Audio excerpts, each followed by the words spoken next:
तो आज हम समझेंगे रेजिस्टर के बारे में। तो देखिए, जैसा कि हमको पता है कि रेजिस्टर को ओम से इंडिकेट किया जाता है, रिप्रेजेंट किया जाता है, उसका यूनिट होता है ओम। ठीक है, और बोर्ड में लोकेशन वाइज उसको आर या पी आर से इंडिकेट किया जाता है। मैंने बोर्ड में कहीं पे भी अगर आर से कुछ कंपोनेंट लगा हुआ हो, लिखा हुआ हो, जिसमें बोर्ड में लिखा हुआ हो, कंपोनेंट के ऊपर नहीं। ठीक है, ये गलती स्टूडेंट्स हमेशा करते हैं। बोर्ड के ऊपर अगर आर या पी आर लिखा हुआ है किसी कंपोनेंट के साइड में, तो वो रजिस्टर है हमारा। ठीक है, तो रजिस्टर का काम क्या होता है? वो क्या करता है? करंट या फिर वोल्टेज को अपोज करता है, मतलब उसका दुश्मन होता है। ठीक है, रेजिस्टेंस पावर जितना ज़्यादा होगा वो उतना करंट और वोल्टेज को रोक पाएगा, जितना कम होगा उतना कम रोक पाएगा।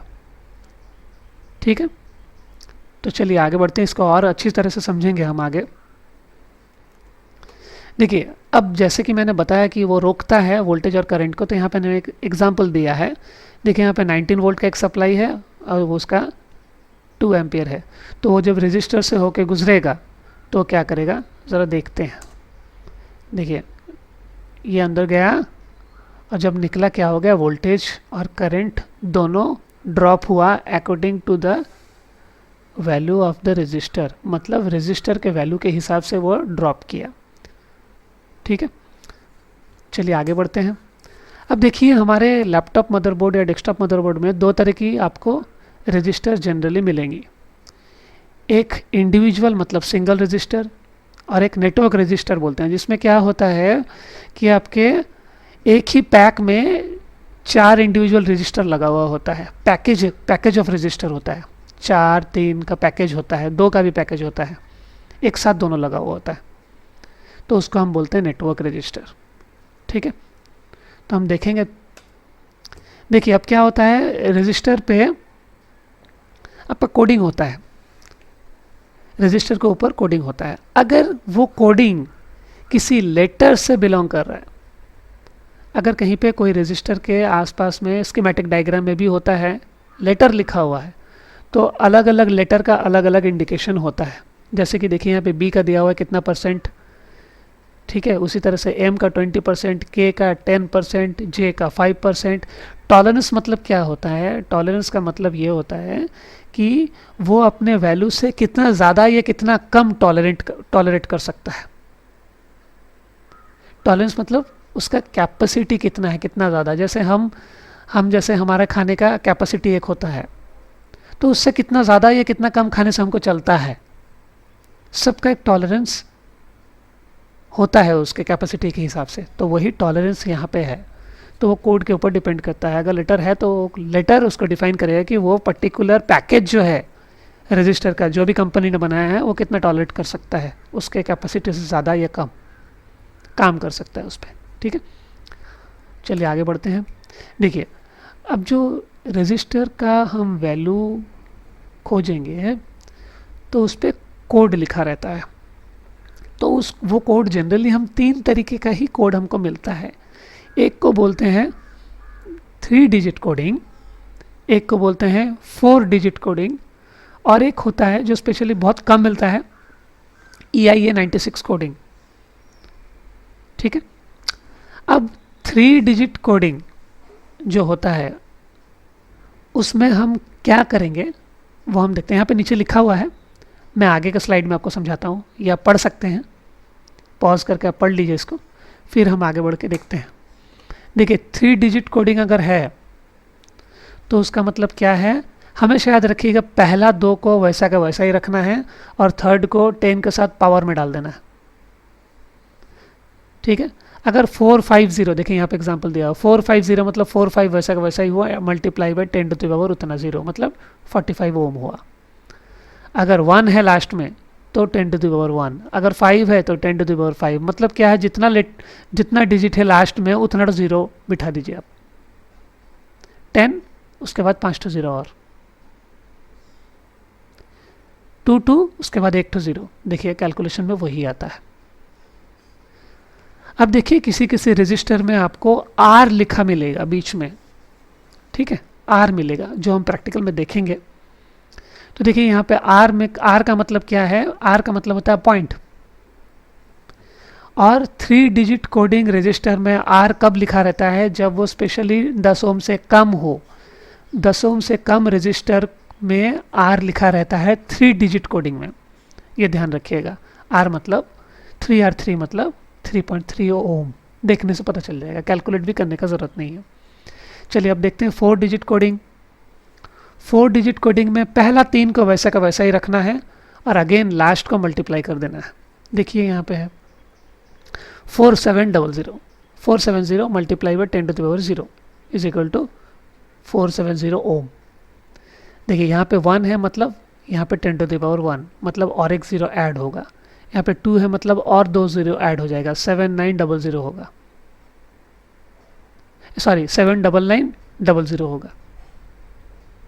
ठीक है, तो इस तरीके से हम कैलकुलेट करते हैं। ये बहुत आसान है, कॉम्प्लिकेटेड तो नहीं है, लेकिन हाँ अगर 4 डिजिट लिखा हुआ है तो फिर जैसे 3 डिजिट में 10 से नीचे आर लिखा हुआ रहता था पॉइंट का, मतलब इसमें 100 से नीचे का डिजिट में, यहाँ पे देखिए यहाँ पे 15R0 अगर लिखा है मतलब 15.0, आर मतलब 0 ही होता है, लेकिन 4 डिजिट में 100 से नीचे में आर यूज़ करते हैं, और 3 डिजिट में 10 से नीचे आर यूज़ करते हैं, इतना ध्यान रखना है।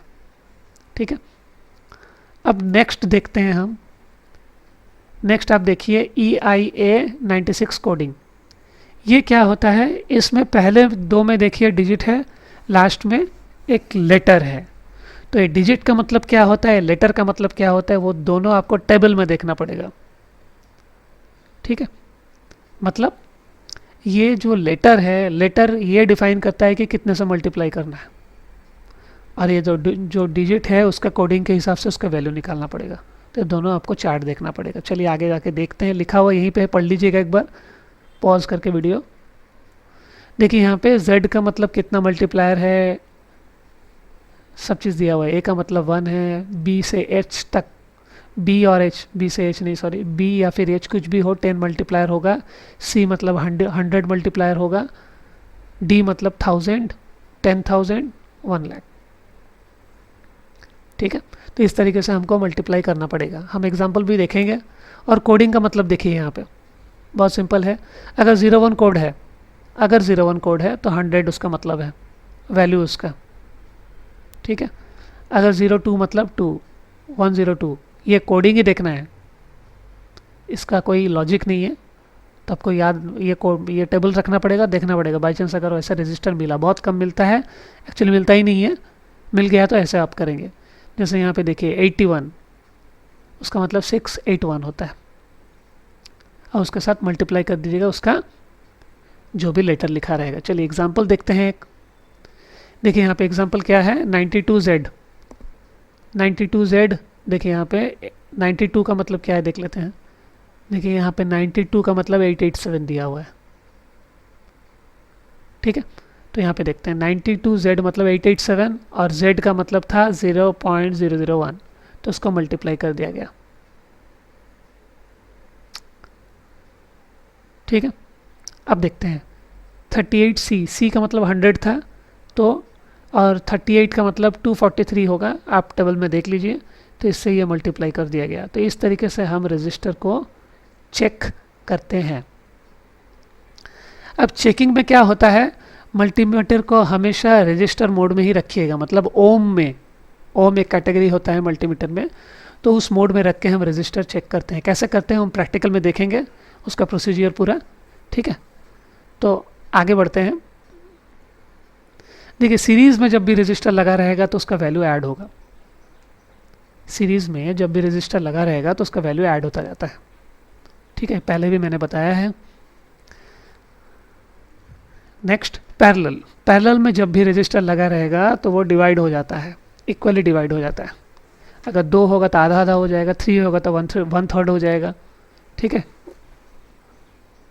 तो इस तरीके से इसका कैलकुलेशन होता है। आप कैलकुलेशन में बिठा के अगर तीनों का वैल्यू निकाल देगा तो उसका वैल्यू निकल जाएगा। रेजिस्टेंस, ईच रजिस्टर का रेजिस्टेंस कितना निकलेगा, that is the R total, तो आपको मिल जाएगा।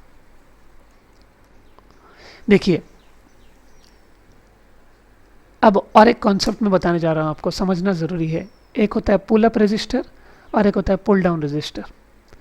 पुल अप रजिस्टर का मतलब क्या होता है, जब भी हम यहाँ पे डायग्राम में देखिए, यहाँ पे क्या दिया हुआ है, एक 5 वोल्ट सप्लाई है जो एक रजिस्टर के थ्रू इस पाथ को दे रहा है, इस रजिस्टर के थ्रू इस पाथ को दे रहा है, ठीक है।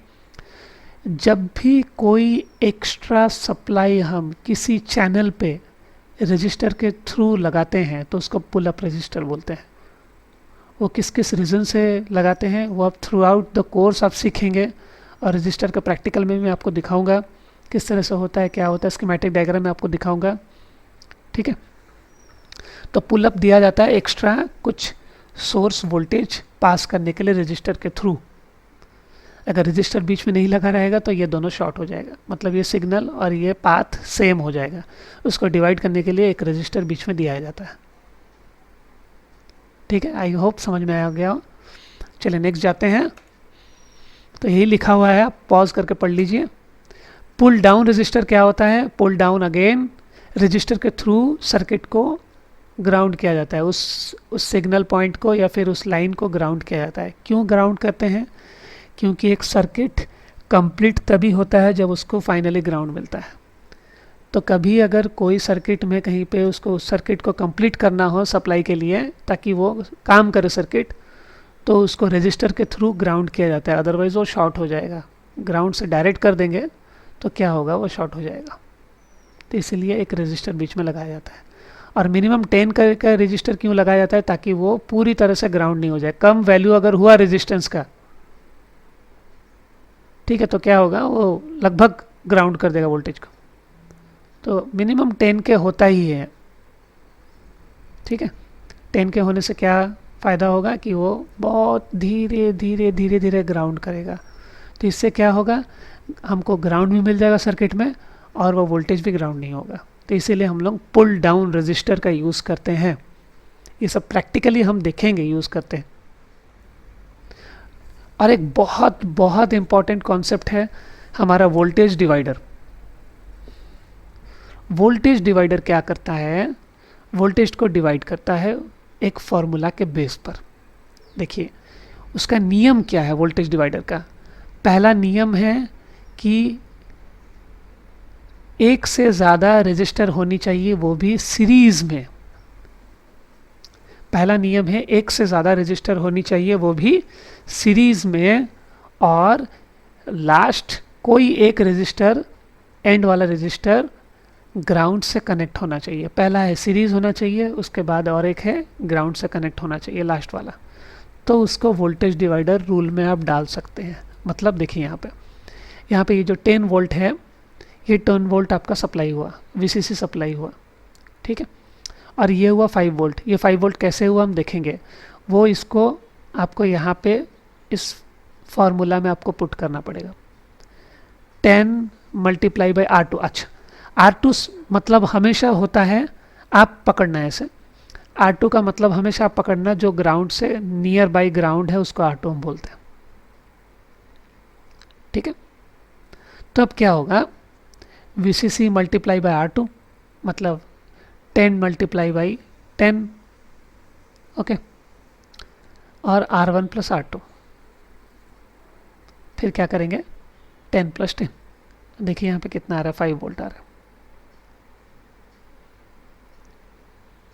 तो ये हमारा वोल्टेज यहाँ पे 5 वोल्ट आएगा इसी नियम के हिसाब से। हम स्कीमेटिक डायग्राम में भी रियल सिनेरियो में देखेंगे कैसे वोल्टेज डिवाइडर काम कर रहा है, ठीक है। तो देख लेते हैं इसको। तो ये जाएगा और 5 वोल्ट निकालेगा, ठीक है। चलिए आगे बढ़ के देखते हैं। देखिए मैंने बोला था मिनिमम एक से ज़्यादा होना चाहिए, तो 3 हो, 4 हो, 5 हो, 10 हो चलेगा, लेकिन एक ग्राउंड से कनेक्ट होना चाहिए। तो अगर 1 से 2 से ज़्यादा है तो उसको कैसे हम समझेंगे, कैसे उसका कैलकुलेट करेंगे। देखिए यहाँ पे भी मैंने एक एग्जांपल के तौर पे दिया है 20 वोल्ट, ठीक है। फिर यहाँ पे 17 कैसे आ रहा है। अब देखिए ये वाला रजिस्टर हमारा ग्राउंड से कनेक्टेड है, ये रजिस्टर हमारा ग्राउंड से कनेक्टेड है, ये तो नहीं है, ये नहीं है, तो इसको तो R2 नहीं बना सकते। लेकिन ये दोनों का अगर ऐड कर देंगे, ये दोनों का अगर एक कर देंगे तो ये भी ग्राउंडिंग हो जाएगा ना, ये दोनों मिल जाएगा तो ये ग्राउंड इसको मिल जाएगा। तो मतलब 3 के केस में ये दोनों को पहले, ये पॉइंट अगर निकालना हो तो ये दोनों को मिला के हमको R2 बनाना पड़ेगा, तब क्या होगा, ये ग्राउंड होगा। तो यहाँ पे देखिए VCC मल्टीप्लाई बाय R2 मतलब ये R2 नहीं, ये दोनों मिला हुआ, मतलब क्या है यहाँ पे 20 + 30। मैंने बार बार बोला है कि R2 का मतलब ध्यान में रखिएगा इतना, जो नियर टू ग्राउंड है, क्योंकि ये नहीं है नियर टू ग्राउंड, इसलिए दोनों को मैंने मिला दिया तो ये भी मिल गया। तो क्या हुआ, फॉर्मूला देखिए, 20 सप्लाई है, R2 हो गया हमारा 20 + 30 और बाकी तीनों को जोड़ दीजिए, तो देखिए यहाँ पे 17 वोल्ट आया। उसी तरह से अब हम अगर सप्लाई इसको बनाते हैं, ठीक है, या फिर सप्लाई इसको नहीं भी बनाते हैं, इसको भी सप्लाई बना देने से हम कर लेंगे, ये 2 हो जाएगा। इस तरीके से भी कर सकते हैं, नहीं तो हम इसको भी अगर पुट करते हैं 20,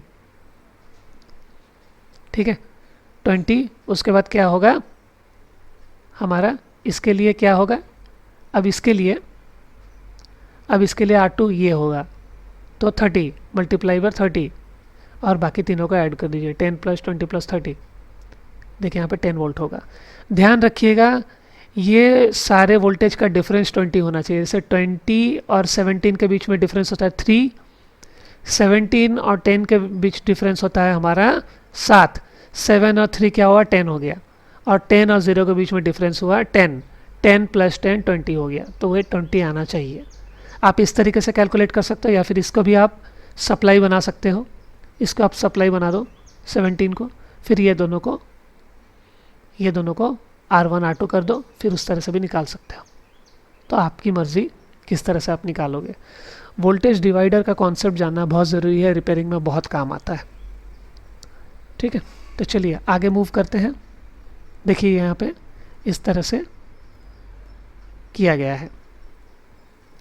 तो आई होप आपको वोल्टेज डिवाइडर समझ में आ गया होगा। अब नेक्स्ट कॉन्सेप्ट हम समझेंगे ओम्स लॉ, ठीक है। ओम्स लॉ का काम क्या होता है, वो 3 चीज़ में रिलेशन क्रिएट करता है, एक है वोल्टेज, एक है करंट और एक है रेजिस्टेंस। उसका फॉर्मूला इस तरीके से आप लिख सकते हैं, ठीक है। तो मतलब 3 में से कोई 2 अगर आपको पता है तो थर्ड आप निकाल सकते हो। चलिए आगे बढ़ के देखते हैं और थोड़ा सा। देखिए यहाँ पे एक मैंने बस समझने के लिए बनाया है। देखिए यहाँ पे वोल्टेज और एम्पियर मिलके जा रहा है, एम्पियर मतलब करंट मिलके जाता है, वो हमेशा मिलके जाता है। वोल्टेज क्या करता है, वोल्टेज इज़ अ फोर्स और करंट इज़ अ फ्लो, इतना याद रखिएगा। करंट होता है फ्लो, वोल्टेज उसको ढकेलता है, लेकिन रेजिस्टेंस क्या करता है, उसका दुश्मन है, उसको रोकता है। अपना जितना ताकत होगा उतना ही रोकेगा वो, अपना रेजिस्टेंस कैपेबिलिटी के हिसाब से वो उसको रोकेगा, ठीक है। चलिए आगे बढ़ते हैं। अब देखिए वोल्टेज का सिंबल होता है V, यूनिट होता है वोल्ट, ठीक है। 2 बार यहाँ पे सिंबल हो गया है, ठीक है, वो गलती से सिंबल लिख दिया मैंने, और ये V है। करंट का क्या होता है, I होता है, और इसका एम्पियर, तो इसको A से इंडिकेट किया जाता है। सिंबल होता है रेजिस्टेंस का R, उसका यूनिट होता है ओम, और ओम का सिंबल इस तरह से होता है, एम्पियर का सिंबल इस तरह से होता है, वोल्ट का सिंबल इस तरह से होता है, ठीक है। देखिए मैंने जो फॉर्मूला बताया था आपको, ठीक है, उसी फॉर्मूला के हिसाब से आप पावर को भी पुट कर सकते हो। इस फॉर्मूले में आप पावर को भी पुट कर सकते हो, power equal to I × V, इस तरीके से आप निकाल सकते हो। तो ये हो गया हमारा